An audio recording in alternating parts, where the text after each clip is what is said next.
Here's why my SmashBurger tastes better than anyone else's. Big thanks to Kamado Joe for sponsoring this episode. Chuck steak.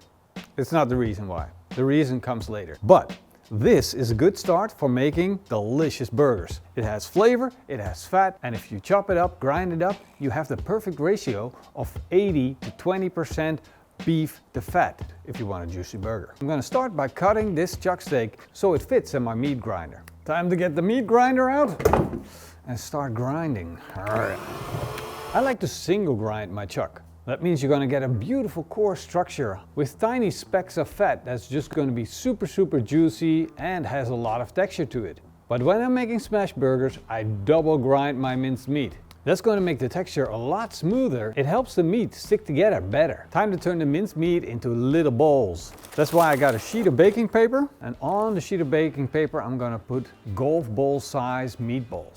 I'm going to use the baking paper to transport the meatballs with.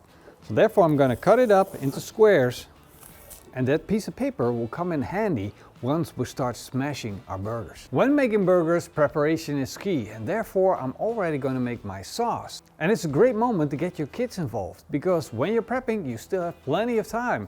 And the cool thing is, I now have this. This is a kid's chef's knife made by Ford. Look at it, it's a thing of beauty. For me it's a little small, but for my son Jorik it's the perfect size. Can you hold on please? Now this is a really sharp knife, and if I want to teach him how to cut with a knife, I also want him to feel safe and be protected, and that's why we got this. You just stick your fingers in and now he will be able to cut like that. Ta-da! Now he learns the movement, he learns how to cope with a knife, how to be safe with a knife, and he won't be able to cut himself. So let's put it to the test. If you cut yourself, test is failed. Yeah. Let's get a pickle, because a pickle is an awesome thing to do a test on. There we go. How do you want a pickle on a burger? Like little slices. Excellent. So we'll make little slices. The way this works, you have your fingers like this, and then you put your knife like this and go up and down with a rocking, a little bit back, up and down. Yes, great. And now, excellent, you're already doing it. Because I wanted to tell you about not only going up and down, but also adding the rocking motion, so it will cut easier and better. Shall we do one more pickle? Does it work well? Yes. There you have it. You want a burger? Mm-hmm. All right. So let's continue to make burgers. You want a pickle? They only taste good when they're actually on burgers. Well, I like them, but kids only like them on burgers, right? Mm-hmm. Another thing that I like to do to prepare is to make a sauce for my burger buns. And that might sound a little weird, a sauce for your burger buns, but it is actually quite tasty. It's just a little bit of parsley, some chives, and 2 fresh garlic cloves. Then I'm going to drizzle on olive oil. Now you can replace this with butter if you like, but the problem for me at this moment is that with this temperature, even my olive oil is starting to clog up, so it takes quite a while. Luckily, we have 2 sides of the bottle. Just gonna drizzle this in, and that's about a 1/4 cup. I'm gonna put this in my blender.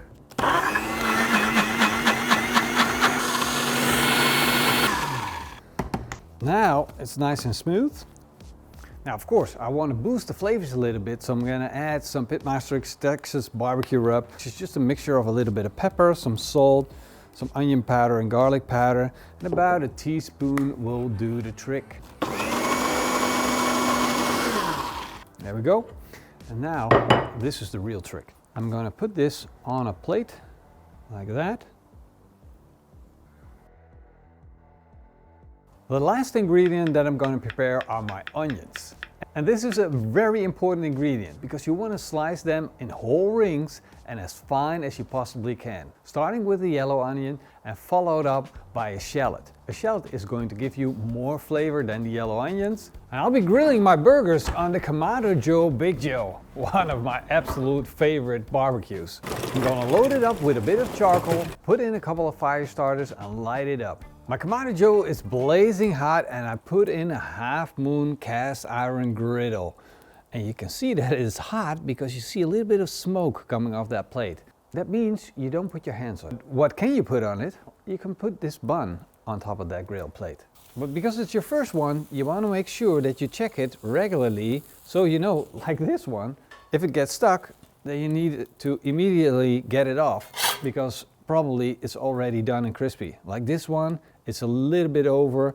So here in the center, I now know that it's a little hot. If I move it over to the side, I can leave it on probably a little longer, rotate it around, give it a little tap, and that's absolutely freaking perfect. Look at that. If you could smell this bun right now, I just want to eat it as is, but we're making burgers for my son. Let's see if he likes my smash burger.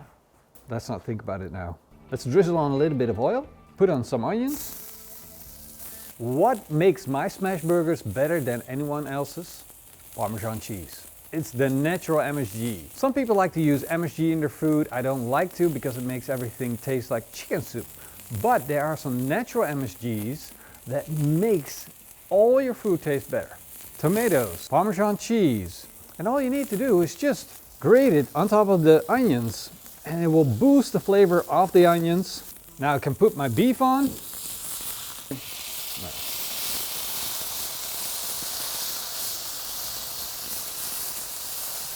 If I wouldn't have used that baking paper, it would have stuck. Time to give it a flip. Look at that. I got a beautiful Maillard effect, the brown, a little bit of crust on the onions. Of course I'm going to season it with a little bit of PitmasterX classic barbecue rub. If you like, you can use some salt and pepper. Don't forget to put on a slice of cheese. You can use any cheese you like, but I prefer young Gouda cheese. Make sure to melt that cheese by putting on a pan and put it on your burger bun. Well, that's the first layer. I'm going to make a couple of more of them and stack them up real nice. Now we gotta get some of that classic burger sauce on. It starts with 2 tablespoons of a good mayonnaise. And I'm going to add the same amount of ketchup, mustard, and then a teaspoon of the PitmasterX classic barbecue rub. Mix that up, and that's how easy it is. Don't oversauce your burger. Don't be that guy. If you're the pickle guy, you can put on some extra pickles, put the cap on, and that's it. The perfect smash burger. But hey, who am I? I like this burger. Does my kid think? It could be a big fail. He might not even like the onions. What do you think? He's gonna like it? The moment of truth. It's a triple cheeseburger.